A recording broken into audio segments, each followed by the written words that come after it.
आज किश्तवाड़ में इलेक्शन की काफ़ी गहमा-गहमी रहेगी और आज ये स्टेज सेट होगा कि कौन कहाँ से इलेक्शन लड़ेगा। हमारे साथ पीडीपी के सीनियर लीडर और इंदरवाल के कैंडिडेट एडवोकेट शेख नासिर हुसैन साहब हैं। हम इनसे बात करेंगे कि जो पीडीपी के प्रोस्पेक्टिव क्या है चिनाब वैली में जीत के और इनका क्या एजेंडा रहेगा अपने वोटर के प्रति। और अब जिस तरह के ये हालात हो रहे हैं कि काफ़ी पॉलिटिकल पार्टीज़ में जो है वो उथल-पुथल मची हुई है। नासिर साहब, आज फार्म भरने के लिए आप जा रहे हैं, तो किस उम्मीद से जा रहे हैं और आपका विज़न जो है वो लोगों के लिए क्या है? देखिए, सबसे पहले मैं अल्लाह ताला का शुक्रगुजार हूँ कि मुझे एक मौका नसीब हुआ, जिस मौके के लिए पिछले 2 दिहाई से मैं जद्दोजहद कर रहा था। और साथ ही साथ मैं अपनी पार्टी आला कमान मोहतरमा महबूबा मुफ्ती साहिबा का भी शुक्रगुजार हूँ कि उन्होंने मुझे एक मौका दिया कि मैं इस पिछड़े जो सेगमेंट के लोगों की नुमाइंदगी कर सकूँ। जहाँ तक ताल्लुक आज फार्म जो नामजदगी भरने का है, मैं पुरुमेद हूँ और मुझे पूरा यकीन है कि इंदरवाल हल्के के लोग मुझे नाउम्मीद नहीं करेंगे, क्योंकि इलाका पिछड़ा हुआ है और इस इलाके के लोगों ने सबको आजमाया है। चाहे कांग्रेस पार्टी की बात करें, नेशनल कॉन्फ्रेंस की बात करें या भारतीय जनता पार्टी की बात करें। नेशनल कॉन्फ्रेंस बड़ी देर से इस इलाके की नुमाइंदगी करती आई है, हालांकि इस बार उनका उम्मीदवार मैदान में नहीं है। कांग्रेस पार्टी की अगर बात करें तो पिछले 3 टर्म से लगातार कांग्रेस के विधायक यहाँ रहे हैं, कांग्रेस की पॉलिसी से लोग बखूबी वाकिफ हैं। और अगर भारतीय जनता पार्टी की बात करें तो भारतीय जनता पार्टी के एमपी यहाँ से रहे, बल्कि लोकल आज भी हैं और लोकल जो नुमाइंदे यहाँ से रहे उनको भी लोगों ने बढ़ चढ़ कर वोट डाला है। आज लोगों के पास एक मौका है कि जो आजमाए हुए लोग हैं उनको दोबारा आजमाना एक ऐसी बेवकूफ़ी या गलती ना करें, बल्कि इस बार हमें मौका दें। और मैं पुरुमेद हूँ कि हम इस बार इस क्षेत्र से जीत दर्ज करेंगे। अब पॉलिटिकल सिनेरियो की बात करेंगे। रात को सबसे बड़ी अपसेट की ये खबर आई कि आपके जो हरीफ थे, जो नेशनल कॉन्फ्रेंस से आपके अपोजिट हो सकते थे, प्यारेलाल शर्मा, उनका मैंडेट विड्रा हो गया और वो अब इंडिपेंडेंट रह रहे। गुलाम मोहम्मद सुरूरी, बात चल रही थी कि क्या वो डीपीएपी के पाले में जाएंगे, कांग्रेस के पाले में जाएंगे, लेकिन अब वो दोनों पाले में नहीं है, अब वो भी इंडिपेंडेंट लड़ रहे हैं। तो आप इसको किस तरह से देखते हैं, जबकि वक्त बहुत कम है और सिंबल एक इम्पॉर्टेंट चीज़ है? उसके बाद फिर मैं मड़वा पे आपको सवाल पूछूंगा। देखिए, जहां दोनों जिन कैंडिडेट्स की आप बात कर रहे हैं, ये दोनों तो एक ही थे। इनका चोली दामन का साथ बड़े अरसे तक रहा है। दोनों ने एक साथ अपना करियर शुरू किया, एक दूसरे का साथ दिया। और सुरूरी साहब की जहां तक बात है, उन्होंने जब इस क्षेत्र से चुनाव लड़ा तो आज़ाद उम्मीदवार की हैसियत से आए। और अब चूंकि उनका पॉलिटिकल करियर ख़त्म होने पर है, चाहे उम्र के लिहाज से देखें या जो लोगों के प्रति इस वक्त जो है उनके खिलाफ रोष है, अब वो दोबारा आज़ाद बनकर ही जाएं। यानी नंगा इंसान दुनिया में आता है तो नंगा ही चला जाता है। जहां तक अब नेशनल कॉन्फ्रेंस के ये वर्ड कोई हार्श तो नहीं है? हार्श नहीं, मैं कह रहा हूँ, ये तो हकीकत है। जब आप जिस रूप में दुनिया में आते हैं उसी रूप से चले जाते हैं। वो तो हम भी जाएंगे ना, आप भी जाएंगे, मैं भी तो जाऊंगा। आप सियासत के मैदान में इंडिपेंडेंट कैंडिडेट नहीं, मैं भी जाऊंगा, लेकिन आपको लगता नहीं है नाशाइस्ता अल्फाज है? नहीं, मैंने हमें भी तो मरना है। अरे नहीं, मैं मरने की बात तो मैं सियासी जन्म और सियासी मौत की बात कर रहा हूं। सियासत में जब आप आए, आप एक इंडिपेंडेंट कैंडिडेट बनकर आए, उस वक्त आपके पीछे किसी पार्टी का कोई भी सपोर्ट नहीं था। अब जब सियासत के नक्शे से आप बाहर चले जा रहे हैं, तब भी आप जो है लेकिन लोग तो 7-7 टर्म्स इलेक्शन लड़ते हैं और जीते भी है। तो सुरूरी साहब ने तो 4 ही लड़े। ये वो दौर नहीं रहा कि जब लोगों को पता है एक सिंबल है, हमने उस सिंबल के पीछे। आज लोग प्रोग्रेस चाहते हैं। रिपोर्ट कार्ड, सुरूरी साहब को मैं चैलेंज करता हूं, रिपोर्ट कार्ड लेकर लोगों के बीच में आए। 18 साल वो विधायक रहे, उसमें कैबिनेट मिनिस्टर रहे। 1996 से वो राजनीति कर रहे हैं। 1996 से अभी तक इंदरवाल का हाल नहीं बदला। आज वो कहते हैं मैं बदलाव लाऊंगा। 18 साल तुम क्या कर रहे थे? 18 साल तुमने किन लोगों का बदलाव किया? 18 साल तुमने इस क्षेत्र में क्या किया? वो लोगों के पास आया है। आज ये हालत होगी कि उनको किसी पार्टी का टिकट नहीं मिला। इन लोगों को इनकी पार्टीज ने रिजेक्ट कर दिया। अगर पार्टीज जिनके लिए आप काम करते हो, आप आजाद साहब का नारा आज तक बुलंद करते रहे, जिन पार्टीज ने आपको रिजेक्ट किया, आपको क्या लगता है लोग आपको एक्सेप्ट करेंगे?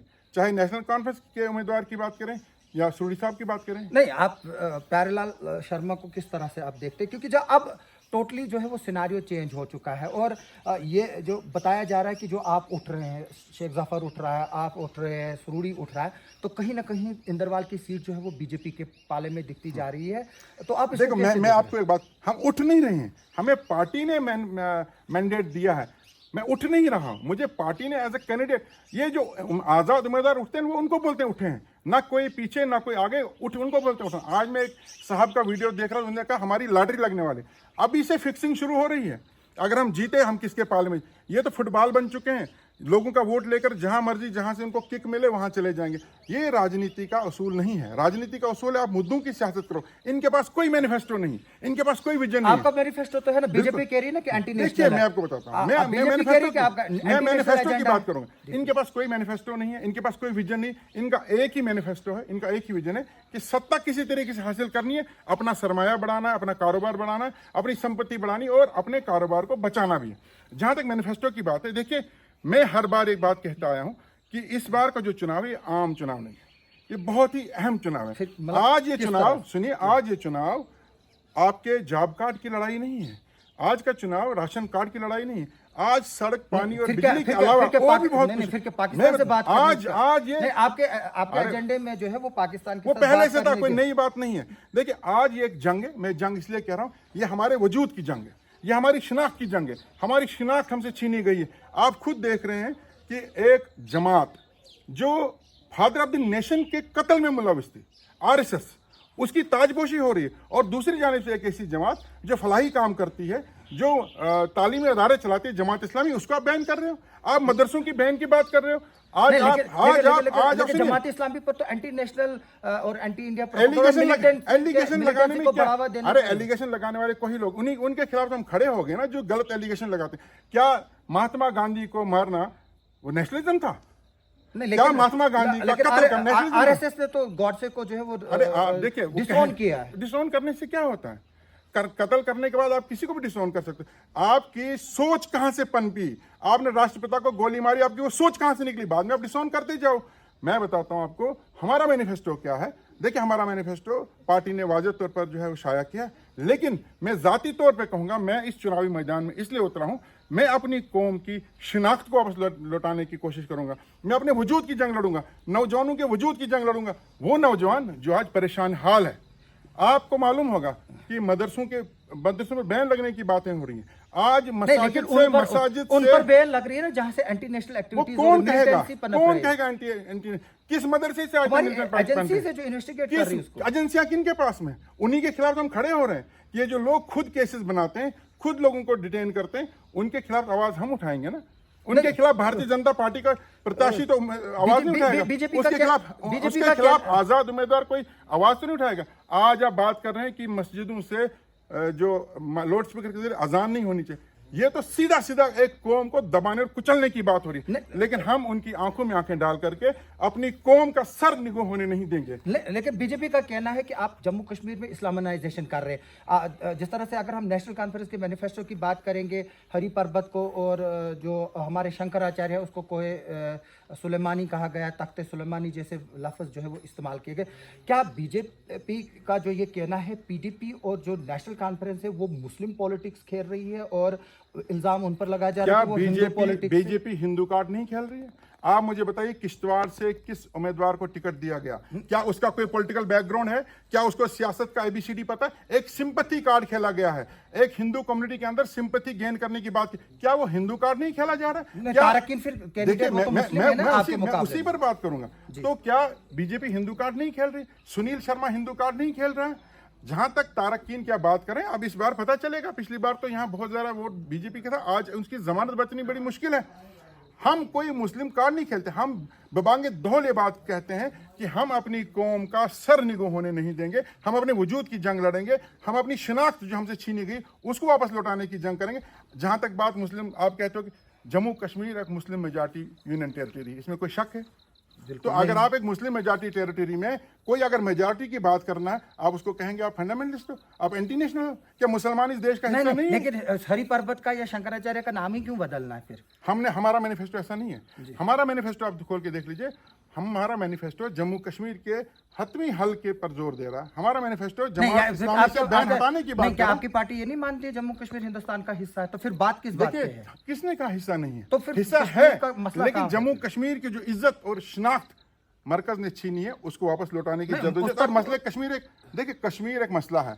आप ये नहीं कहेंगे मसला नहीं है। गवर्नमेंट तो नहीं मानती है कि ये मसला। कौन नहीं मानती? गवर्नमेंट बोलती है कि सिर्फ मसला अगर ये है कि पीओके को अपने के साथ जोड़ना है। तो मसला तो है ना, जम्मू कश्मीर मसला तो है। आप ऐसा तो नहीं कह सकते जम्मू कश्मीर उत्तर प्रदेश या जम्मू कश्मीर बिहार। जम्मू कश्मीर शुरू से एक मसला रहा है। अब हर राजनीतिक दल उसको अपने चश्मे से देखता है। हम जिस चश्मे से देखते हैं, हम चाहते हैं इस हल का इस मसले का हल हो, ताकि यहाँ अमन हो, यहाँ के नौजवानों को रोजगार मिले, यहाँ खुशहाली हो। हम इसको एक महज सियासी एजेंडा बनाकर आगे नहीं चलना चाहते जो बीजेपी कर रही है। अगर मसला नहीं है, आपकी ड्यूअल करेंसी कहां गई? अगर मसला नहीं है तो आज 10 साल के बाद चुनाव क्यों हो रहे हैं? अगर मसला नहीं है तो आपने इस रियासत को यूटी में क्यों तब्दील कर दिया? अगर मसला नहीं है तो हिंदुस्तान की सबसे ज्यादा फौज आज जम्मू कश्मीर में क्यों बैठी है? अगर मसला नहीं है तो आप आए रोज जम्मू कश्मीर के लिए नए कानून क्यों ला रहे हो? कौन कहता है मसला नहीं? मसला है। अब ये लोग पर्दे के पीछे मानते हैं, इनके बड़े बड़े लीडर्स मान चुके हैं, अटल बिहारी वाजपेयी जैसा लीडर मान चुका है। आपने बीजेपी के साथ कोलिजन भी किया, यहाँ पर आप गवर्नमेंट में भी रहे, तो अगर आपको पता था कि बीजेपी ऐसी है तो फिर क्यों हुआ कोलिशन? जो पोस्ट इलेक्शन अलायंस होता है ना, वो सत्ता चलाने के लिए होता है, और उसमें कॉमन मिनिमम प्रोग्राम जो बनता है, या जो हमारा एजेंडा ऑफ अलायंस था, एजेंडा ऑफ अलायंस में हमने इनसे जो बातें शर्तें मनवाई थी कि यहाँ सेपरेटिस्ट से बात होगी, यहाँ पत्थरबाजों को रिलैक्सेशन दिया जाएगा, यहाँ 370 को छेड़ा नहीं जाएगा। अगर इन बातों पर नहीं, सत्ता में रहकर तो नहीं छेड़ा गया ना। अगर इन बातों पर बीजेपी के हमने हाथ काट करके लिए थे तो क्या कोई अचीवमेंट नहीं थी? उसके बाद जब उनको लगा हम पीडीपी के साथ कंफर्टेबल नहीं, वो सत्ता से निकल गए। उसके बाद उन्हें जो करना था, अगर हमने उनके साथ सरकार नहीं बनाई होती तो जो 2019 में हुआ वो 2014 में हो गया होता। नहीं, लेकिन मुझे एक बात बताइए कि पत्थरबाजों पे क्यों इतना तरस पीडीपी को आ रहा है? बात तरस की नहीं है। देखिए, कश्मीर की जो प्रॉब्लम है ना, उसका जो रूट काज है, अनएम्प्लॉयमेंट है, वो यहाँ का मिसट्रस्ट है, वो यहाँ के नौजवानों के साथ जो भेदभाव या नौजवानों के साथ जो जुल्म सितम तशद्दुद है, उस वजह से यहाँ का नौजवान जो है वो गलत रास्ते पर चला जाता है। हमने कहा कि अगर हमारे घर से कोई बच्चा गलती करता है किसी भी किस्म का, क्या वालिदैन का फर्ज नहीं बनता उसको समझाएं, या उसको कान से पकड़कर घर से बाहर निकाल दें, या उसको फांसी के तख्ते पर लौटाएं? आज अगर किसी भारतीय जनता पार्टी के बच्चे से कोई गलती होती है तो क्या उनको फांसी लगाएगा? वो नौजवानों को एक मौका तो दिया जाता है।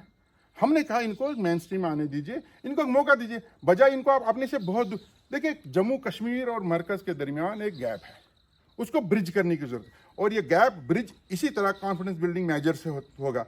वो गैप आप डंडे या बंदूक के भरोसे उसको ब्रिज नहीं कर सकते हैं। आप की ड्यूअल करेंसी भी आई थी, एक नारा था। और दूसरी बात मैं पूछूंगा, जो अब एनसी कांग्रेस का अलायंस हुआ, क्योंकि हालांकि ये इतना आसान नहीं है। उमर अब्दुल्ला ने कहा कि मतलब दिस इज़ लाइक, उसका अगर हम बयान को जो है वो हम निचोड़े, उसका ये कहना, it is like to have a cup of poison instead of a cup of tea.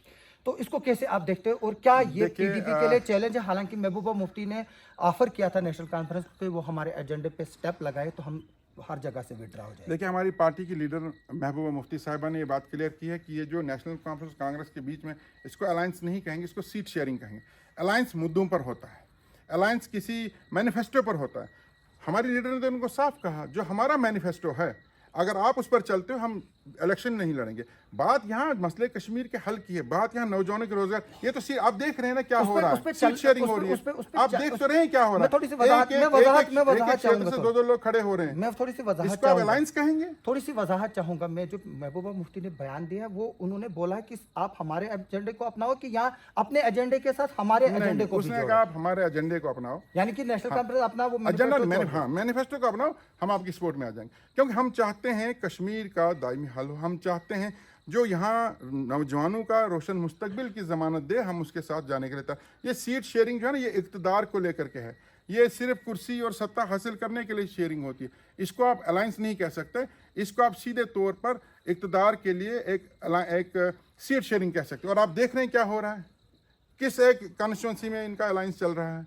तो इससे बेहतर है कि हम अपने तौर पर मैदान में उतरें और लोगों के बीच में जाएं कि भाई हम तो ना किसी बैसाखी के सहारे आए हैं, हम अपनी टांगों पर खड़े हैं और एक मैनिफेस्टो के साथ हैं। हम नौजवानों का रोशन मुस्तकबिल चाहते हैं, हम जम्मू कश्मीर के मसले का हल चाहते हैं, हम नौजवानों और बुजुर्गों की इज्जत चाहते हैं, हम यहाँ के खवातीन की इज्जत चाहते हैं, हम अपना वजूद वापस चाहते हैं, हम अपनी शिनाख्त वापस चाहते हैं। तो लोग हमारा साथ तो देंगे। अब बात अटकी है मड़वा पे, कहते हैं कि जिसके साथ मड़वा जाएगा शायद वही इलेक्शन जीतेगा। मड़वा और वड़वन 17,500 वोट, पीडीपी का एक वक्त में जो है वो मड़वा एक स्ट्रांग होल्ड रहा है, और आज भी है। देखा जा रहा है कि अगर बीजेपी के और नेशनल कॉन्फ्रेंस के मुकाबले में पीडीपी की वहाँ पर बहुत बड़ी साख्त है।